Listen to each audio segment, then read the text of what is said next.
மக்களே, ஜூனியர் என்டிஆர் நடிச்சு கொரட்டாலா சிவா இயக்கத்தில் வெளிவந்திருக்க படம் தான் தேவாரம். இந்த படம் எப்படி இருக்கு, இந்த படத்தோட ஃபுல் ரிவ்யூ தான் இந்த வீடியோவில் ஃபுல்லாக பார்க்க போகிறோம். நான் உங்கள் Akshaya Loganathan. Welcome to king voice. இந்த படத்தில் ஜூனியர் என்டிஆர், பிரகாஷ் ராஜ், ஜான்வி கபூர், சைஃப் அலி கான்னு முன்னணி பிரபலங்கள் எல்லாருமே இந்த படத்தில் நடிச்சிருக்காங்க.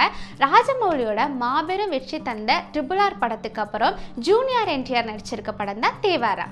ஸ்பாய்லர் இல்லாமல் இந்த படத்தோட கதையை நான் சுருக்கமாக சொல்கிறேன். ஒரு 4 கிராமம் இருக்குது கடலோரம் பக்கத்தில். அந்த 4 கிராமத்துக்குமே பயம்னா என்னன்னே தெரியாது.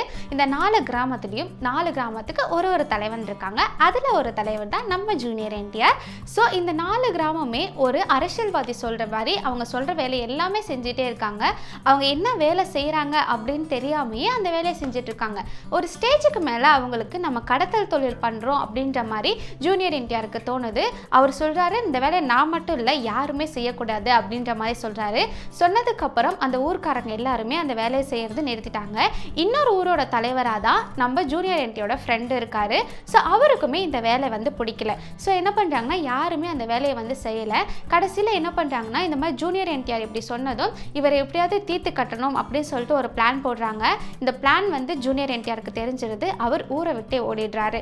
ஊரை விட்டு ஓடினதுக்கப்புறம் கொஞ்ச நாள் கழிச்சு அவங்க பையன் வந்து திரும்பி வராங்க இந்த ஊருக்கு. ஜூனியர் என்டிஆர் எப்படி ரொம்ப பெரிய மாபெரும் ஒரு வீரனாக இருந்தாரோ அதுக்கு ஆப்போசிட்டாக அப்படியே கோலையாக வராரு அவங்களோட பையன். இந்த படத்தில் வந்து என்ன கதை அப்படின்னு சொல்லி பார்த்தீங்கன்னா, இந்த பையன் வீரனாக மாறுவானா இல்லையா அப்படின்றது தான் இந்த படத்தோட கதையே. KGF படத்துக்கு அப்புறம் பேன் இண்டியா படம் எடுக்கணும்னு சொல்லிட்டு நிறைய பேர் ட்ரை பண்ணிட்டு இருக்காங்க. KGF படத்து மாதிரியே ஸ்டார்டிங்லேருந்து எண்டிங் வரைக்கும் ஒரு டார்க் லைட்டு, ஹீரோவோட ஃப்ளாஷ்பேக்கை சொல்கிறதுக்கு பில்டப்பான ஒரு பெரியவர், அப்பப்போ ஃப்ளாஷ் லைட் மாதிரி வந்துட்டு போகிற ஹீரோயின், எல்லா லாங்குவேஜ்லேருந்தும் காமெடி வில்லன்னு சொல்லிட்டு ஒரு ஆக்டரை எடுத்து போட்டிருக்காங்க. ஒரு பேன் இண்டியாவுக்கு தேவையான எல்லாமே இந்த படத்துலேயே இருக்குது. பட் பேன் இண்டியாவுக்கு தேவையான ஸ்க்ரீன் பிளே மட்டும் இந்த படத்தில் இல்லை.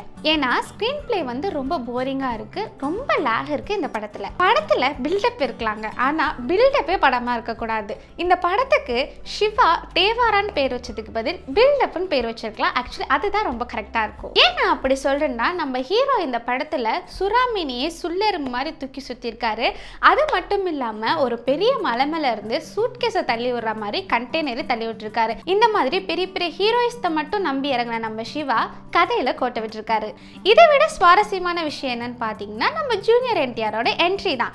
பல வருஷத்துக்கு முன்னாடியே நம்ம தளபதியோட சுறா படத்தில் அவரோட என்ட்ரி சுறாமீனில் வர மாதிரி இருக்கும். அதையே இப்போ வரைக்கும் நம்மளால ஏற்றுக்க முடியல. பட் அதையே அப்படியே ஈயடிச்சா காப்பி பண்ணியிருக்காரு நம்ம சிவா. ஜூனியர் என்டிஆர் சுறா படம் பார்த்துருக்காரா இல்லையான்னு நமக்கு தெரியல. முன்னெல்லாம் டுவல் ரோல் நடிச்சாங்க அப்படின்னு சொன்னால் அவங்களுக்குள்ள நிறையவே வித்தியாசம் இருக்கும். நம்ம பார்க்கும்போதே அவங்கள வந்து கண்டுபிடிக்க முடியும், இவங்க அப்பா இவங்க பையன் அப்படின்னு சொல்லிட்டு. பட் இந்த படத்தில் அந்தளவு பெரிய எந்த வித்தியாசமும் இல்லை. ஒரு சின்ன ஹேர் ஸ்டைல் மட்டும்தான் வித்தியாசம்.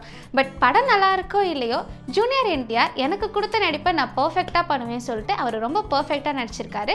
அவரோட நடிப்பு நல்லாவே இருக்குது. ஒரு படத்தில் ஹீரோக்கு எந்த அளவு பில்டப் ரொம்ப முக்கியமோ அதை விட டபுள் மடங்கு வில்லனுக்கு ரொம்பவே முக்கியம். பிகாஸ் வில்லனை காட்டும் போது நமக்கே ஒரு பயம் வரணும். அவங்க கடைசியில் தோக்குறாங்களோ இல்லையோ, பட் அவங்களுக்கும் தேவையான பில்டப் கொடுத்துருக்கணும். பட் நம்ம சிவா வந்து ஹீரோக்கு பில்டப் கொடுக்கறதுலே நேரம் செலவிட்டனால வில்லனை பற்றி அவர் மறந்துட்டாருன்னே சொல்லலாம். ஸ்டார்டிங்ல இருந்தே ஹீரோ வந்து ரொம்ப பலசாலியாக தெரிஞ்சனால வில்லன் வந்து அந்த அளவுக்கு தெரியல. ஸோ அவரோட கேரக்டர் இந்த படத்தில் டம்மி தான். நார்மலாக ஒரு தெலுங்கு படத்தில் ஹீரோயின் வந்து எந்த அளவுக்கு வந்துட்டு போவாங்களோ அதே மாதிரி இந்த படத்துலேயும் நம்ம ஜான்வி கபூர் வந்து அவங்களுக்கு கொடுத்த ரோலை பர்ஃபெக்டாக பண்ணிட்டு போயிருக்காங்க.